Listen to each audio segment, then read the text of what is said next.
sound.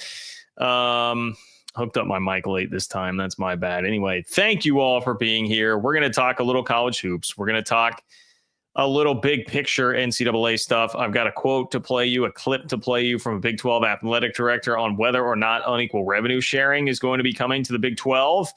First time that I at least have heard an athletic director from the league on the record in discussing that, which is going to be a really fascinating topic. And speaking of that, along the same lines, there are going to be new rules governing NIL in this revenue sharing era. Will it be good or bad for the Big 12? Some new details on that I think can relate to the league. Of course, Houston, who I did not properly celebrate by not having a live show on Sunday, is going to be playing in the Final Four. Texas Tech almost was. And I still feel very sick about the fact that the Red Raiders are not going to.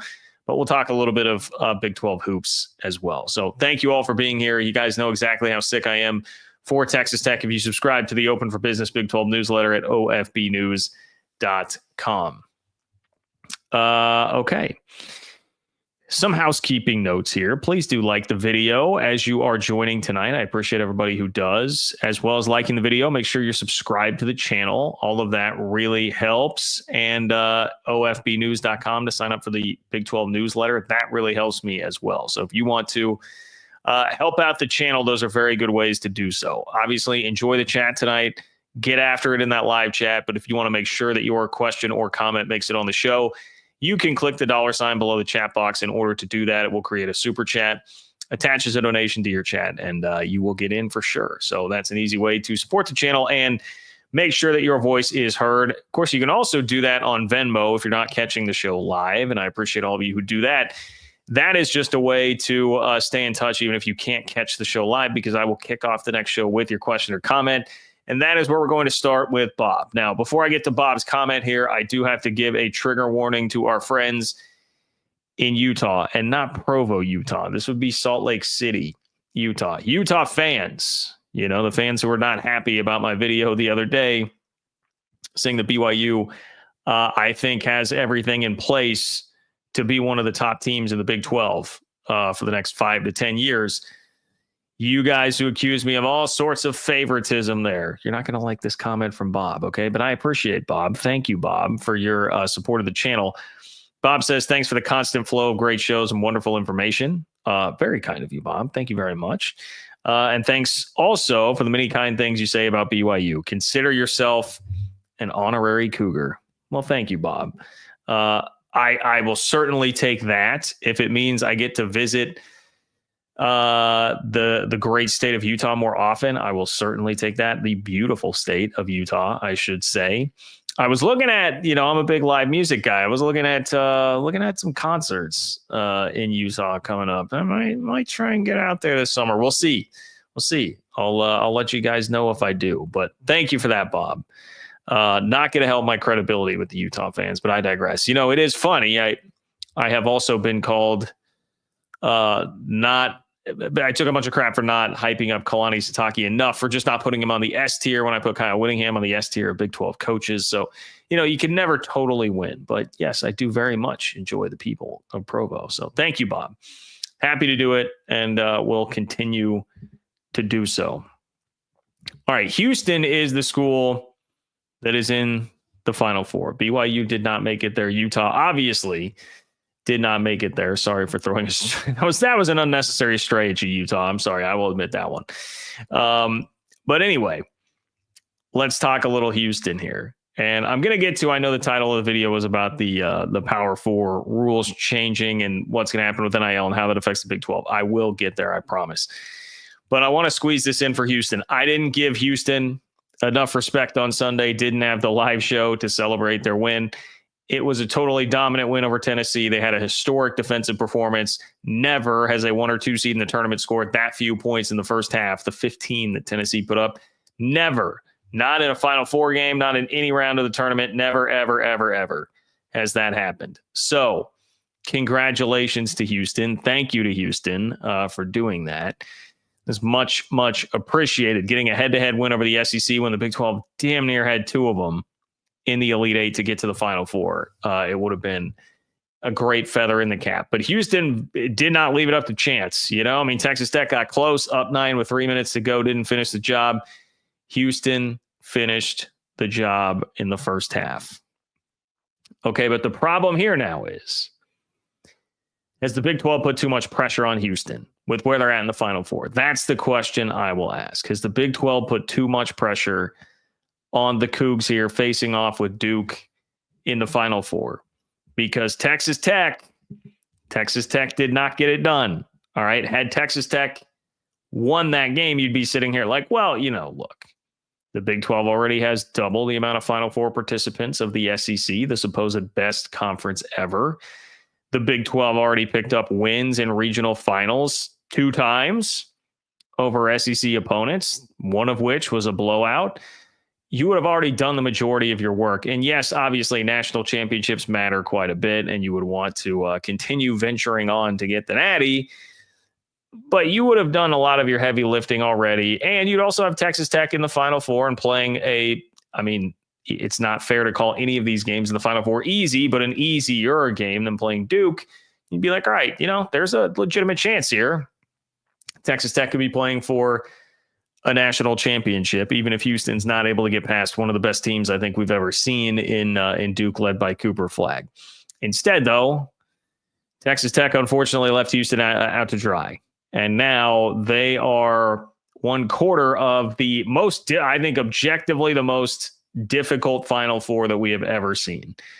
You've got 4 teams that are top 10 all-time KenPom teams. Now, when we say all-time KenPom teams, that doesn't mean all-time in the history of college basketball, but it does mean back to 1996 when KenPom started tracking everything. So it is the best Final Four that we have seen easily since then. And everyone likes to talk about and remember the 2007-2008 season Final Four, the 2008 Final Four. Kansas won the national title. Memphis was there. UCLA was there. North Carolina was there. They were all 4 number 1 seeds. We got the same thing this year, but these are all teams that are top 10 since 1996. Duke is number 2. All right, so that should not surprise you. Duke, according to KenPom, is the second best team that we have seen since 1996. So we're talking about almost 30 years.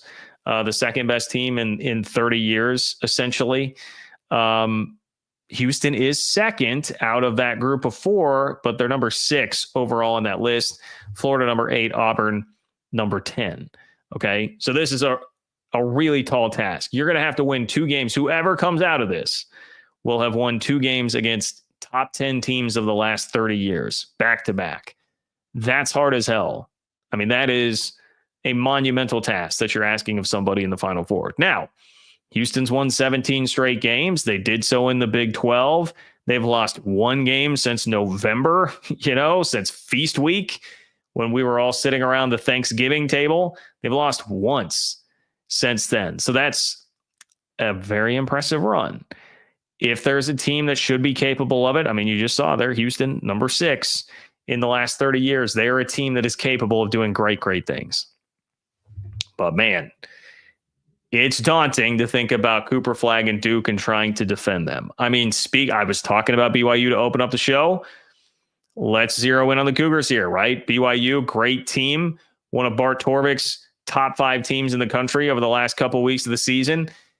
They go and just get pasted by Alabama, right? Give up over 100 points, totally run out of the gym by Bama. Well, what happens to Bama? They turn around and play Duke and got totally run out of the gym by Duke. Okay. So if that tells you something, it's not a perfect way to do things. I know that when you're trying to play that game, it can get very dangerous, the comparative score game, but it is one way to offer a little bit of perspective here on just how well Duke is playing.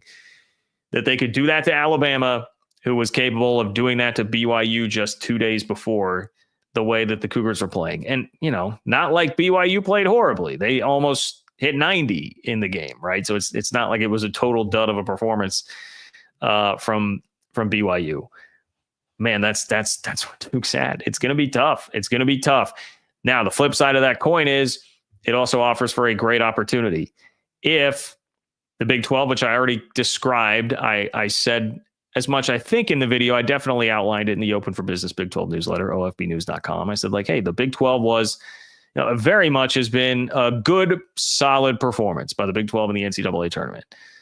3 teams to the Sweet 16, 2 to the Elite 8, 1 to the Final Four. Came within an eyelash at 2 to the Final Four, but you got 1 to the Final Four. No huge major upsets. Kansas losing as a 7 seed doesn't qualify as a major upset. It's been a good, solid performance for the Big 12.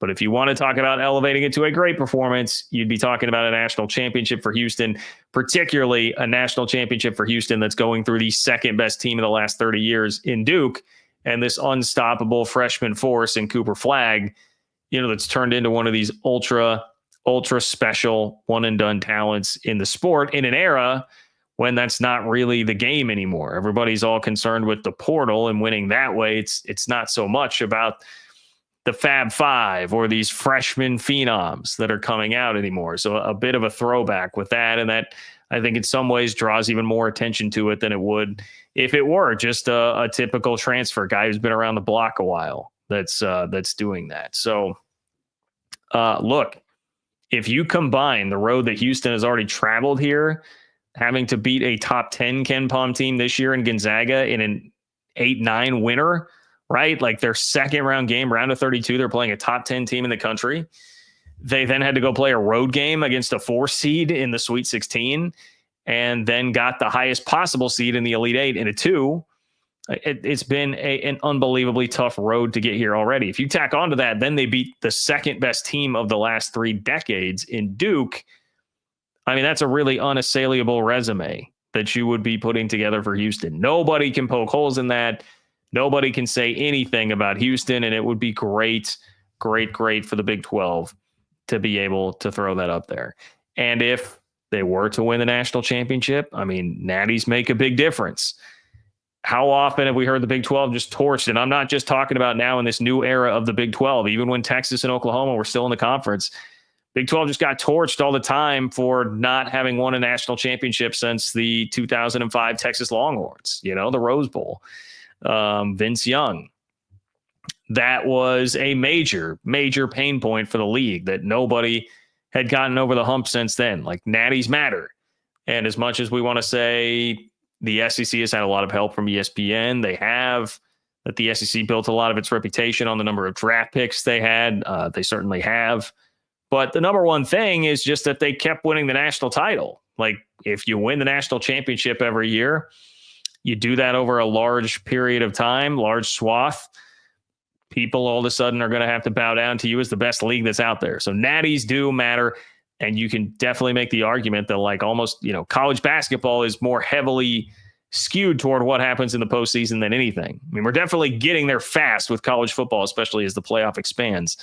But in college basketball, everything is defined by what happens in this tournament in the postseason. And if Houston were to win the national championship, now we're sitting here talking about, hey, 3 of the last 5 for the Big 12, and Houston would have undoubtedly one of the most impressive runs to a national championship with what they did in the tournament of anybody in recent memory. And that's been justified by, how good Duke is. Everything I said, they get this unusual road game scenario. They get an unusually tough underseeded 8 seed, and would have done that in a year of the tournament where it was very chalky, right? You get easier runs to a title if there are a lot of upsets, and that's not what this year has been about at all. So nobody could deny how strong of a title this would be to go along with what Kansas did and what Baylor did. 3 of the last 5 with 3 different programs too, I might add, in the Big 12 also kind of helps. It's not just that you have Kansas propping up the rest of the league anymore. That would be a third. You'd be diversifying there with a third team to win the national championship. So it would be huge. It would be huge. Number 1 offense in the country against the number 1 defense in the country.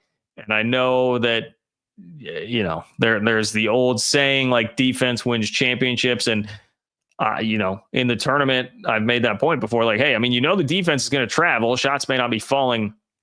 The problem is Duke feels to me very much beyond the normal parameters of teams, schools, players, whatever, that are in the NCAA tournament or postseason anywhere. Like, they just seem so special and on another level that I'm not sure those same rules are going to apply to them.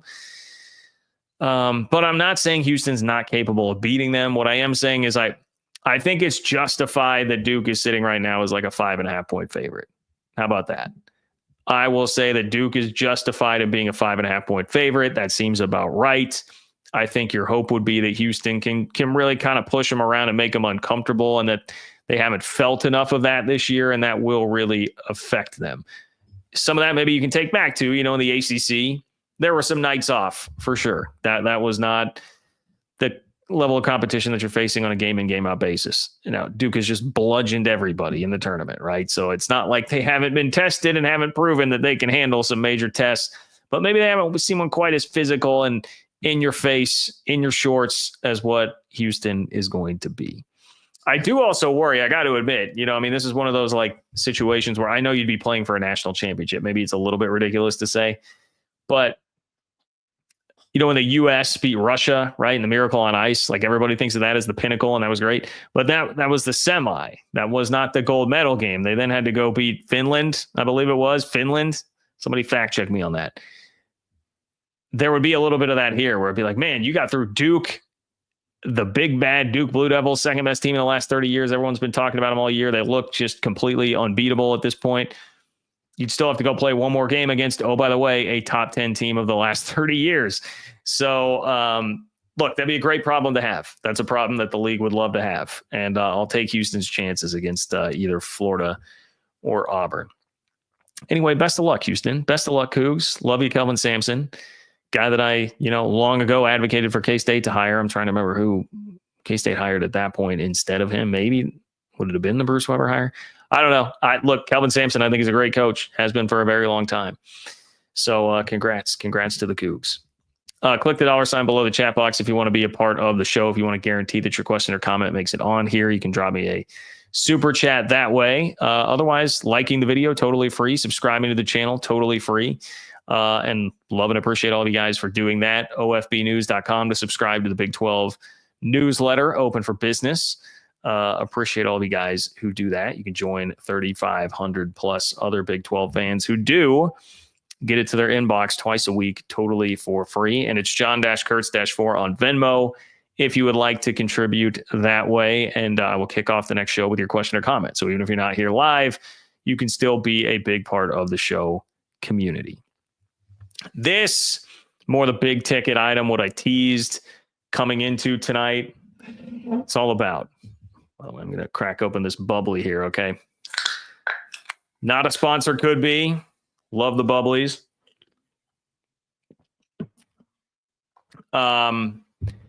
We've got this revenue sharing thing coming up, right?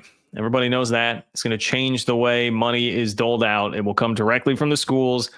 Theoretically, it's a way that's going to make the playing field in terms of what everybody can pay much more even. As long as you can hit the $20.5 million rev share cap, all other NIL deals are going to have to be fair market value. And it's no more just pay for play beyond that. So we're going to get guardrails. Essentially, everybody that's been crying about guardrails, like the guardrails are here. But will they work? Will they work? And is it actually, if you're a Big 12 fan, are the guardrails actually a good thing? That's another question I would raise. If you're an ACC fan, are the guardrails actually a good thing? Is this something that could actually wind up helping the Power 2 as opposed to the entire Power 4? That's a question that I think we need to raise here. There's a new article that's out from ESPN.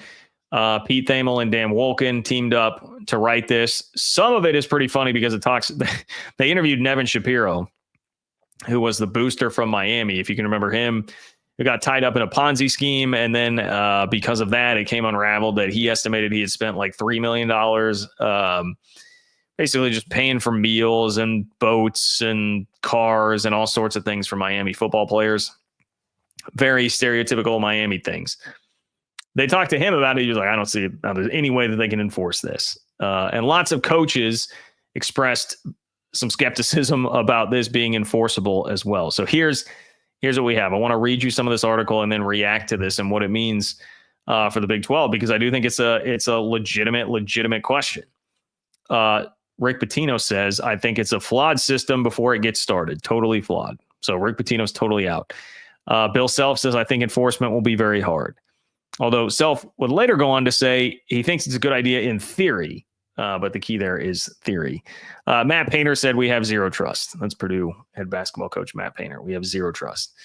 So nobody seems to be really buying that this is going to work out well to have Deloitte, an auditing company, taking care of enforcement of anybody who doesn't give a fair market value deal or is trying to circumvent the cap or break the rules here. There's not a lot of confidence about that.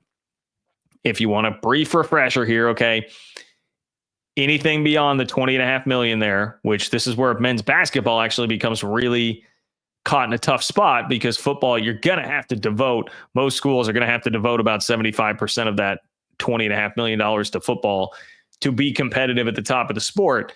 And so then men's basketball kind of gets trapped. Like, all right, well, you know, top 5 NIL spenders are spending upwards of like $10 million this past year, and that's probably going to go up this year. You're not going to have that if you're a big school that has to spend all that money on football. So you're going to need these extra NIL deals to hit if you're going to keep up the same sort of spend on men's basketball. That's why the Big East, there's been all this talk about the Big East having an edge there because they won't have football to worry about. They can devote more money toward men's basketball. Any NIL deal, if you want to do the extra NIL deals, any NIL deal that's over $600 has to be for a valid business purpose, and that will go through Deloitte, this clearinghouse. Deloitte plans to use data from past endorsement deals signed by college and pro athletes, along with other info to pinpoint whether or not each deal exceeds fair market value. That's the plan. That's the idea. This also, like, none of this would be done through the NCAA. It will be an entity separate from the NCAA that's being set up by the power conferences. So this new enforcement arm will have nothing to do with the NCAA. No more making jokes about the NCAA's impotence and trying to come down on major programs and all that. You won't be getting mad at them. You'll be getting mad at this new entity. The settlement will give them some new tools. This new entity will have some new tools, according to the article, a binding arbitration process that could speed up resolutions, provide the new enforcement group with greater power to compel coaches and schools to turn over evidence, and make it more difficult to challenge punishments in court. I mean, that may be the part that I'm the most skeptical about, because everything that's happening right now is anybody gets anything doled down to them by the NCAA. Think like, Tennessee. When they had something, they were like, no, we'll sue you and just get rid of this. Even athletes and their eligibility right now, it's like, well, we'll just sue the NCAA and I'll find a way to get another year. I mean, everybody's winning lawsuits right now. So I guess I will believe it when I see it as far as that goes. But this is how people in college athletics are viewing this. Purdue athletic director Mike Babinski said, we've arrived at sort of a tipping point for the enterprise as a whole. We're either going to suck it up and just take a little medicine and get it right for the long haul, or God knows where we're going over here over the next however many years. And none of that would be good. I think we have one shot to try to get this thing. And so we've got to do it. We've got to do it. Almost, kind of an administrator speaking from a sort of desperate place there. Like, hey, it's now or never. It's this, or we're never going to get this right. Like, we don't have another chance.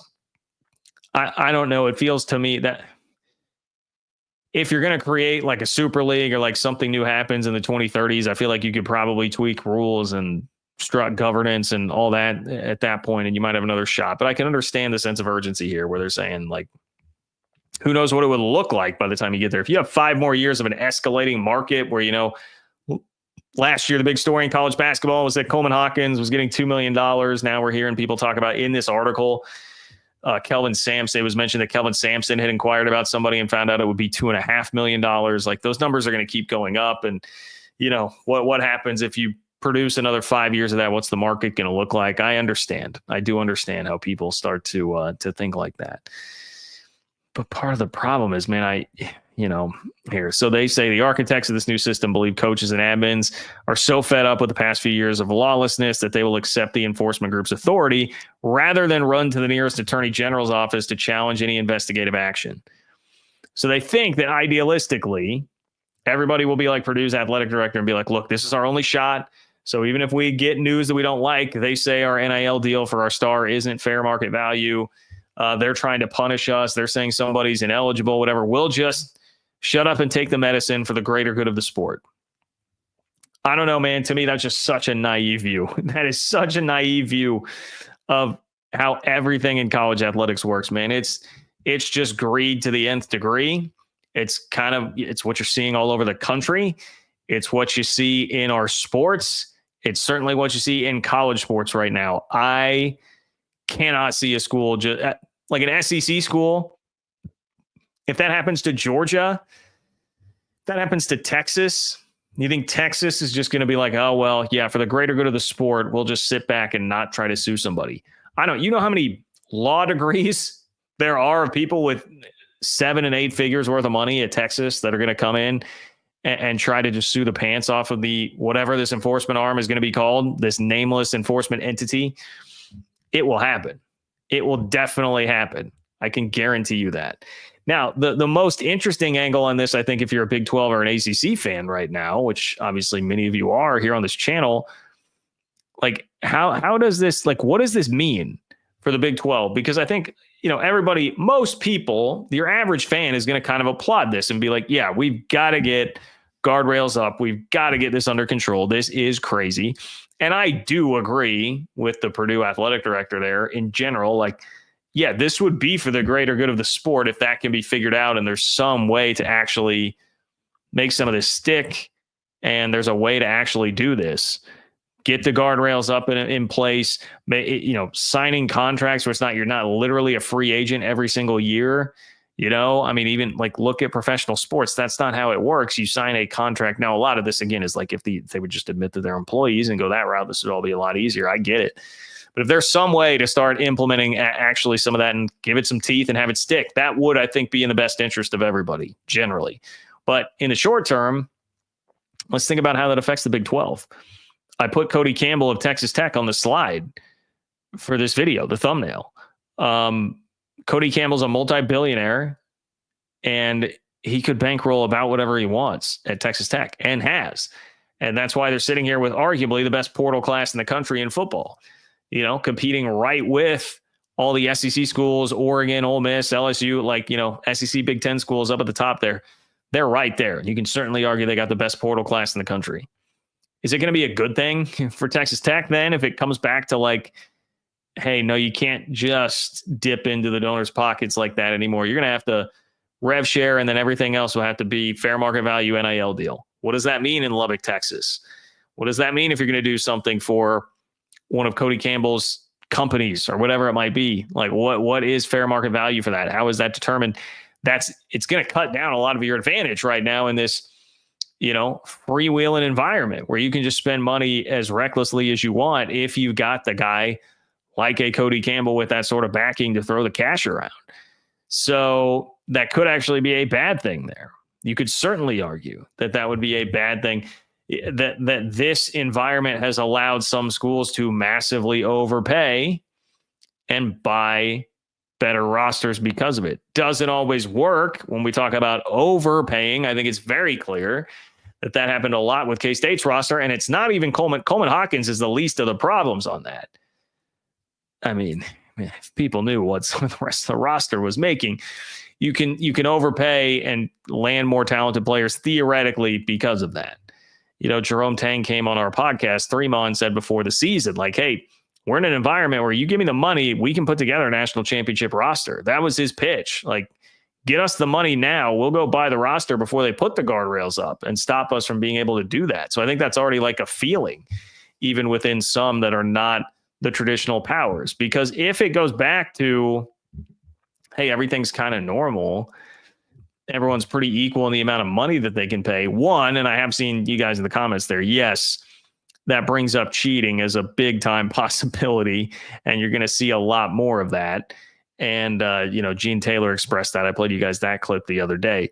That's absolutely true. But also it just kind of tilts it back to like what it was 20 years ago, 15 years ago, where it's like, yeah, the big schools that can sell their tradition, that can sell their coach. It kind of goes back to like the traditional ways to recruit become important. If the money is relatively the same, then all of a sudden the old powers will be back in the game, back having the extra edge because they'll be able to sell all the things that they were selling before. Now, the transfer portal will still cut out some of that. If guys are still free to leave, they won't be able to stockpile as much talent like that. But you get the idea. One other point that I would make here is that in this new era, you're going to want to have a good GM. And that will be a skill set that I think will become really important. And like you're already seeing like Stanford going this type of route with like, hey, let's go find a super smart guy in Andrew Luck and have him run things as the GM. And he already fired a coach, you know? I mean, he's basically operating now like an NFL GM. He fired Troy Taylor. You may see that become a really important position here, because one way you can get an edge if the money's all the same is, hey, find the value guys. Find the value guys that'll cost less money.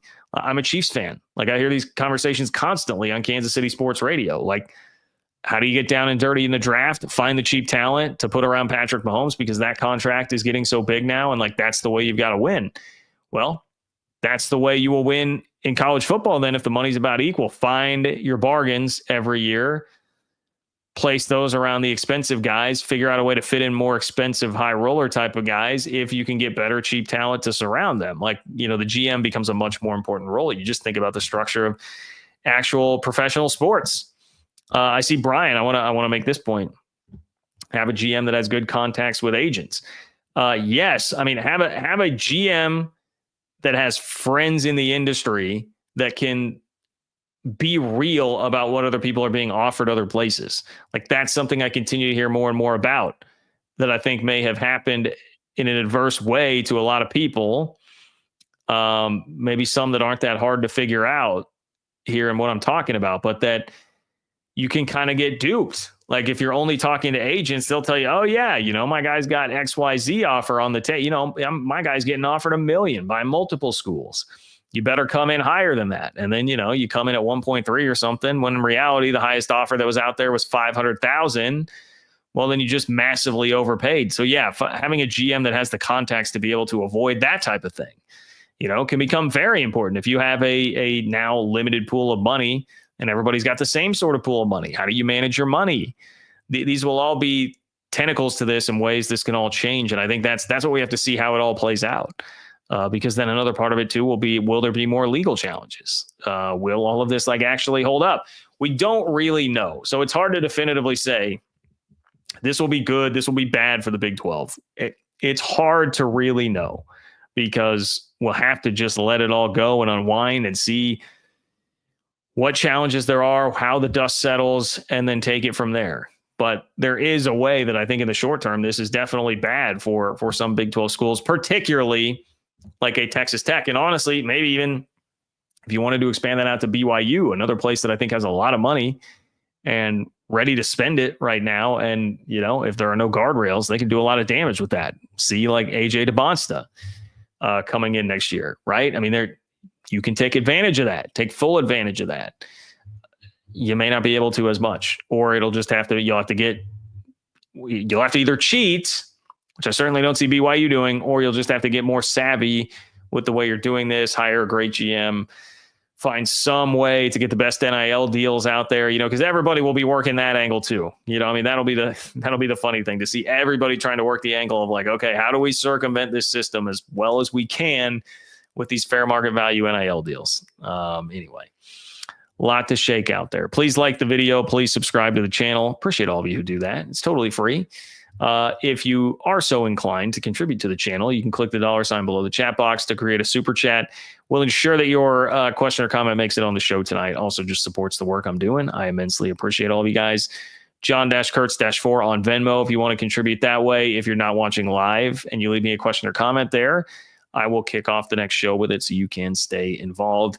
And a great way to support me if you like what I'm doing, ofbnews.com. It's the Open for Business Big 12 newsletter. Get signed up there, join 3,500 other Big 12 fans who do, and get Big 12 news free to your inbox multiple times per week. Talked a little bit about the transfer portal just a second ago, and everybody loves it, right? Like, this is the time of year, basketball transfer portal, like everybody's going crazy. And also, I say this is the time of year, April, we're going to have the transfer portal opening in football. Also, you've got spring window portal in football. So it's going to get wild. And as much as people may complain about the portal, and I obviously understand the complaints, it's a really fascinating thing to follow. People love it.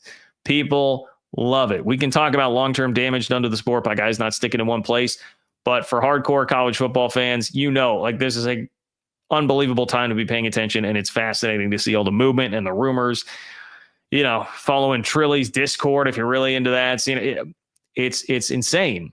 It's insane what this has turned into. And you think about like the NBA, right? Like I feel like there's like more interest in the NBA offseason and the NFL offseason almost than the actual sports themselves, because it's like theater and drama, and you've got it in a more crazy, wild fashion in college sports than any of those professional sports for everything that we just talked about.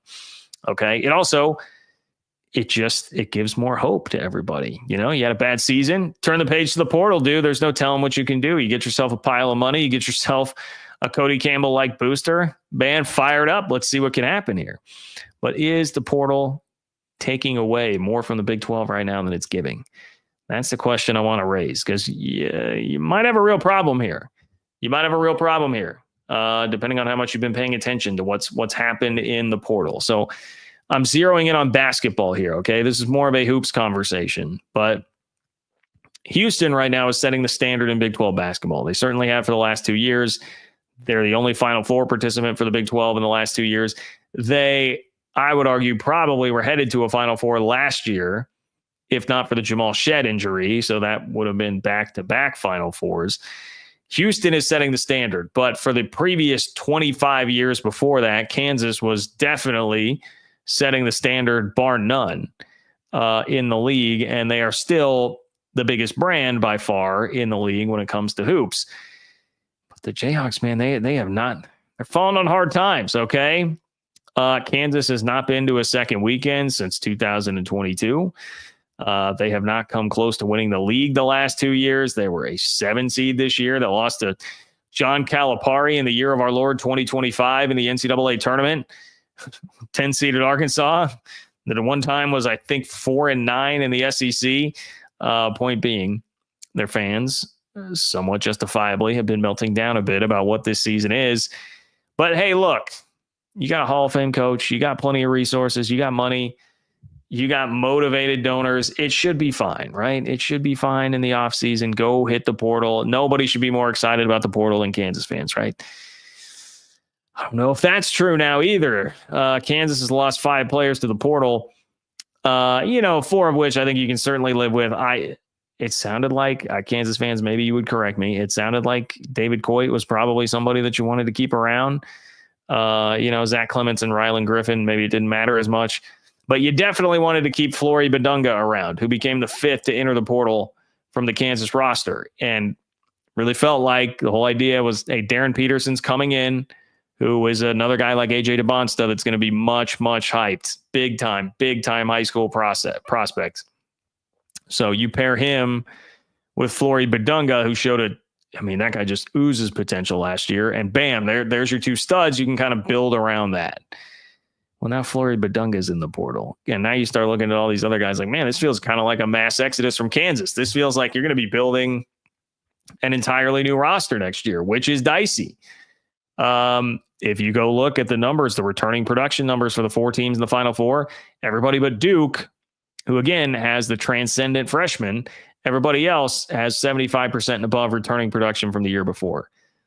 Building it out, your entire roster in the portal that way is just not looking like it's a really successful way to do it. Not that it can't be done, but returning production, camaraderie, especially when you think about like Bill Self and kind of the way that he has built a lot of his championship teams. It was keeping guys around. It was developing players. I mean, they're going to have to go a totally different route here. And it's kind of a warning sign when you're losing somebody like Flory that definitely they wanted to keep.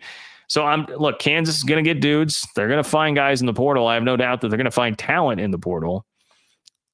They've done that each of the last 2 off seasons. I mean, I think their classes have looked great. Like AJ Storr was a huge deal when they hit on him. Rylan Griffin, big deal when they got him out of the portal. But it just hasn't worked. It hasn't come together. And now you're going to be looking at doing a bunch of that again this year. And I don't know. And if Flory Badunga is not going to be a part of it, I mean, that was a guy that you had in your program, you had developed some and could continue to develop, under a guy who's been proven to be a great coach. If you're not taking him, I don't know. I feel like you need a couple of real studs to build around, and it sounded like Peterson and Badunga very well could have been that. And then you start filling in with guys that are better fits around them. I think that's something Duke, I heard Gary Parrish talking about this, like how John Shire did such a good job with that. Went and got a couple lottery picks, including one transcendent one in Cooper Flagg, and then filled in with good fits the rest of the roster and had certain traits and stuff that they were looking for. And that can be a really good way to do it. I don't know. You need the studs, though. And now if you're going out trying to take big swings, I mean, it felt like A.J. Stewart was a huge stud that Kansas got out of the portal last year, and it did not work at all. And then, injury to insult to injury, whichever way you want to look at it. Kansas is missing out on guys like Keyshawn Hall, UCF transfer. And I'm sorry to bring that up, Knights, but Kansas out apparently there. And early on, it sounded like the whispers were that was somebody that may well be a Jayhawk. So now I'm not paying attention in the trenches to every little thing as much as most Kansas fans that, would be watching this probably are. I'm sure maybe some will blast me in the comments and say, I don't really know. It feels like the vibes are not very good with all of that right now. Again, there's resources, a great coach, motivated donors. Like Kansas will find guys that at least on paper will look very good, but I don't know. I'm not liking where it feels like if you're a Big 12 fan and you're concerned with the best that the league has to offer and making the league the best that it possibly can be, you'd want Kansas basketball to be very healthy. And it still feels like it's in a pretty tenuous spot right now. So a lot of work to be done for Bill Self. Arizona, if we want to expand this out a little bit too, I'm looking around at Arizona, man. Like if we're talking about historically tradition-rich programs, I think Arizona, you're arguing, is the second best in the Big 12. And so you want Arizona to be good too. A nice run to the Sweet 16 this year. And had they not run into Duke, complete and total buzzsaw, maybe would have had a chance to do a little bit more. But pretty good year. But now that, KJ Lewis, really, really solid player. I like KJ Lewis a lot. Love that guy, his game, his effort, what he brought to that team. He's gone. So is Henry Vassar, the big man there. My apologies if I'm mispronouncing the name. But he's another guy that really had some impressive moments this year. So what's going on there?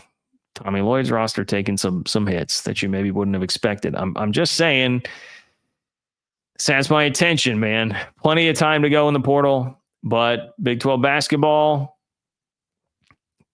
with the way the SEC is rolling right now, just do not want to be conceding that. And you're going to need your Kansas and Arizonas of the world to stay in pace, on pace, whatever, with Houston. Like I mentioned at the beginning of the show, is the Big 12 putting too much pressure on Houston in relation to the Final Four? But don't put too much pressure on Houston just in relation to carrying the banner of the league in general. Like Kelvin Sampson's not getting any younger, okay? He's been the guy there. It's no guarantee that once he leaves, if it's going to be his son who takes over, whatever, that it's going to work out flawlessly. So don't put that pressure on Houston. The Big 12 is going to need some other people other schools to really, really step up. So anyway, just some thoughts there on what's happening in the portal. Please like the video. Please subscribe to the channel if you have not. Great, easy way, free ways to support the channel. Appreciate everybody who does. Sign up for the Open for Business Big 12 newsletter at ofbnews.com. That's ofbnews.com to sign up for the Open for Business Big 12 newsletter. 3,500 plus Big 12 fans reading it, cutting through all the SEC and Big 10 crap to get you the Big 12 news you need straight to your inbox multiple times per week. And John-Kurtz-4 on Venmo if you're not watching live and you want to leave a question or comment there. I will get to it to start the next show. One last thing for you here tonight. One last major topic. So you've got about 10 minutes here if you want to get something in, buzzer beater time. But look, we've known about it for a while now, have talked about it some here, but not specifically from this angle. The ACC is doing it. Josh Pate, one of the most connected folks in college football these days, says the Big 10 and the SEC are talking about doing it. Will this get to the Big 12? Of course, I'm talking about unequal revenue sharing, not splitting all your TV revenue equally among all the members of your conference, something that is, controversial in the sense that, basically whenever it happens, that's a recipe for long-term disaster for your conference, even if it's not going to spell disaster in the short term. Well, we've now got a Big 12 athletic director on record talking about this, for one, and I'm going to play you that audio so that you can hear that when asked a question like, is the Big 12 going to explore going down the road of unequal revenue sharing? Plus, which schools could potentially upset the entire conference by pushing for this? Who are the candidates there? And is that a realistic thing that could happen? Is that a realistic thing that could happen? So the ACC, to recap here, is going to have success and brand initiatives, which is how their unequal revenue sharing will come about. If you have a successful season, you're going to make more money. If you have a successful season in terms of TV viewership, the one that will, drive more people crazy. But if you just have good TV numbers, you're going to make more money that way too. And sounds like could be upwards of 15 to 20 million extra dollars per year if you're hitting all those benchmarks, having a really good year, and people are watching you. AKA, you're Clemson, you're Florida State, you're maybe even like Miami. Well, North Carolina, certainly this year with Bill Belichick, they're going to get the TV numbers. I mean, that's going to help. So North Carolina is making some of whatever they're paying Bill Belichick, they're going to make some of that money back from the brand initiative there that's going to kick in with how many TV viewers they will have. But even if you're like a Miami or a Georgia Tech, somebody too, you might be able to pull in some extra TV viewership there if you're having a successful season. That carrot is on the table, but it's also something that can breed a lot of contempt, right? Schools that are down toward the bottom, they're going to be losing money because of this. I hate to single out like Boston College, Wake Forest, but places like that may struggle, not have as many people watching them, smaller schools, life's not going to be as good. You're naturally going to get frustrated. Yes, it's better to be there than it is to be the Pac-12, aka be Oregon State and Washington State, but it's still not going to make a lot of people happy. And the Big 12 knows all about that. I mean, Texas demanded, in essence, unequal revenue sharing from the moment they stepped into the Big 12. That caused tons of problems with everybody. So, will it come to the Big 12? SEC and Big Ten have to be looking around and saying this is a great way to not have to kick out Northwestern or Vandy or whoever, but we can still take some of their money, pay our big brands. That seems like it makes a lot of sense.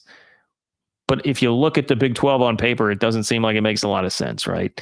There are a lot of teams that are very evenly matched from a brand standpoint and very evenly matched from a resource standpoint and very evenly matched from a success on the field standpoint.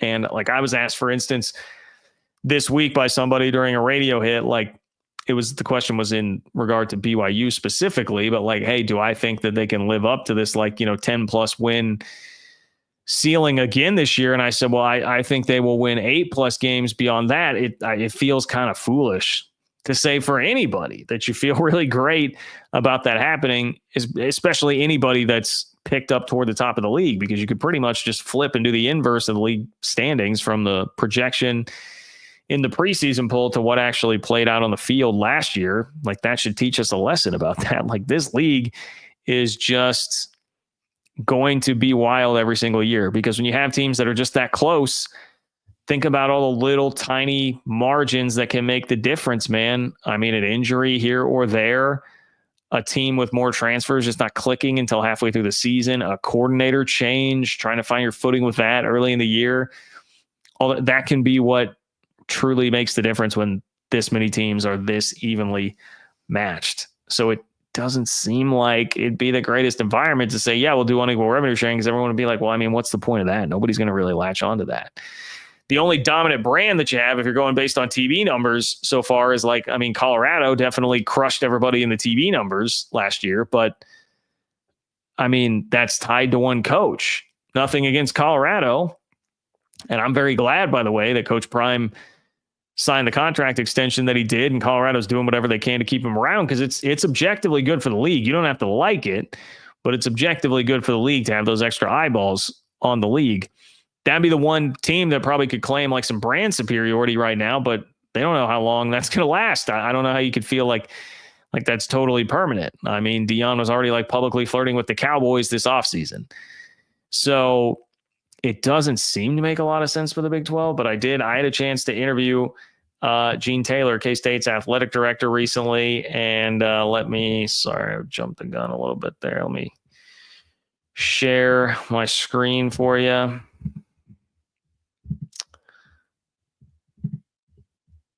My apologies here. So here's what Gene Taylor had to say when I asked him, do you think this unequal revenue sharing can come to the Big 12? We haven't talked about it. I mean, obviously, I shouldn't say we haven't. I mean, we talk about what the ACC is doing. And they're, way back in the day, that's what Texas and Oklahoma wanted, long before I got in the conference. Or, so that's always kind of I guess, a potential, but we'll see. I mean, now that you're going to get more teams in the playoff, and, if I think the Arizona State coach threw something out there. Well, if I'm always the team in the playoff, shouldn't we get more money? All of a sudden, if you get some consistent teams that are always in the playoff and the others aren't, eventually I think that's probably going to come up. But as a conference right now, we've been pretty set on we're all kind of in this together, and we're really much of the same right now. The programs are all this in terms of success, across the board. You typically had the Oklahoma in football win it every year, and Texas and occasionally, but right now that's not been on a radar screen. But who knows what's going to happen as we get more and more teams in these playoff. Okay, so there's Gene Taylor, K-State athletic director, basically saying like, hey, we have talked about what the ACC has done, but we have not specifically discussed doing any of that in the Big 12. I don't think that should be a real surprise. I would also say, I mean, that is what he's saying publicly. If they have talked about what the ACC has done, I don't know, surely that's come up, in at least some form or fashion, a little bit. But the Texas and Oklahoma point that he's making is a big one. I mean, that was such a sore issue in the Big 12 that Texas could just bully its way to the unequal revenue sharing, and people hated that. And you don't want to have to deal with that anymore. I mean, the good news is there's not like a Texas in the conference, somebody that can really command that at the moment. There's not an Oklahoma that's going to win the league over and over again, at least as of right now, which leads me to the other point there about what Gene Taylor did say. And that is, he's saying, hey, like Kenny Dillingham's kind of made mention, like, hey, if I or whoever am just going to the playoff every year, winning the league every year, being the one that's carrying things from a viewership and attention standpoint, shouldn't I get more of the money? I mean, that's what it will take. Like the second that you have somebody make the playoff 3 years in a row, like for instance, let Utah make the playoff 3 years in a row, win the league twice, win a couple of playoff games, and then see what happens there. Because a school like that, you've already seen Mark Harlan, the athletic director, pop off publicly against the Big 12 after the BYU game. A school like that, I'm sure, would be very quick to be like, we deserve more. Start pounding the table, see what happens. Especially if between now and then, the SEC and Big Ten do fall in line. And then you'd be the only conference that's not doing the success and brand initiative type of thing to skew the revenue out. If you're the only one left standing, that would create even more pressure if then you have somebody start to do that. So it's like there's some good and bad with that. I mean, I think it could be good for the league to have somebody really start to do that. Somebody really take command and develop more of a national brand, especially as we move into an era where you're going to have 2 playoff spots open every year. I think that can definitely be a good thing for the league, but then you'll probably have that team immediately trying to request more money because of it, and the unequal revenue sharing because of it. And that can definitely cause some problems. I shouldn't just single out Utah. I mean, what if it's Colorado? Colorado's already got this huge advantage with TV sets. They had more than double the average TV viewership for a game last year than anybody else in the Big 12. So they're going to be very inclined to be like, hey, man, we just made 3 playoffs in a row. We won the league twice. We're getting twice the TV viewership. Of course, we should be getting more money. I mean, that's another scenario that you could see play out very fast, very quickly, if that's how things go over the next 5 or so years. So this seems like something that will probably be very fluid. And I see your guys' comments it's not a very popular thing, this idea of unequal revenue sharing. I'm not saying I like it, but I am saying it's something that you should probably be prepared for if there's going to be somebody that starts taking over and going to the playoff year in and year out. And that's the age that we're in college athletics. There's not much of a, hey, I'm here for the greater good of the sport and what's the greater good of the conference. And no. People want their money. People want whatever power they can get. It's a consolidation of all those things. It's a greed-fueled chase for that. Much as we would love for the Big 12 to be above that, I highly doubt that it would be if you have somebody that gets put in that position. So I thought that was salient point there from Gene Taylor that, like, hey, that very well could still be coming. All right, I think that's going to wrap it up for me tonight. I appreciate you guys. Thank you all for being here. Good to get back in the saddle after missing a live show on Sunday. Hopefully the next time I talk to you, we'll be talking about a Houston win over Duke and a win over the second best team in the Ken Palm era for the Cougars to add to their wall of pelts that is quite impressive from this run to the Final Four that they've had so far. Please like the video on your way out. Please subscribe to the channel if you're not subscribed on the way out, and subscribe to the Open for Business Big 12 newsletter at ofbnews.com. That's ofbnews.com. If you like what I do and you want to support what I do, that is the best thing that you can do for me right now, is to subscribe for that. It's totally free. It is totally free. Okay. I think that's about it. John-Kurtz-4. Leave me a note there if you want to drop me a question or comment to kick off the next show with, if you're not watching this live. Thank you all for being here. Have a great rest of your Wednesday evening, a great rest of the week, and I will talk to you all soon.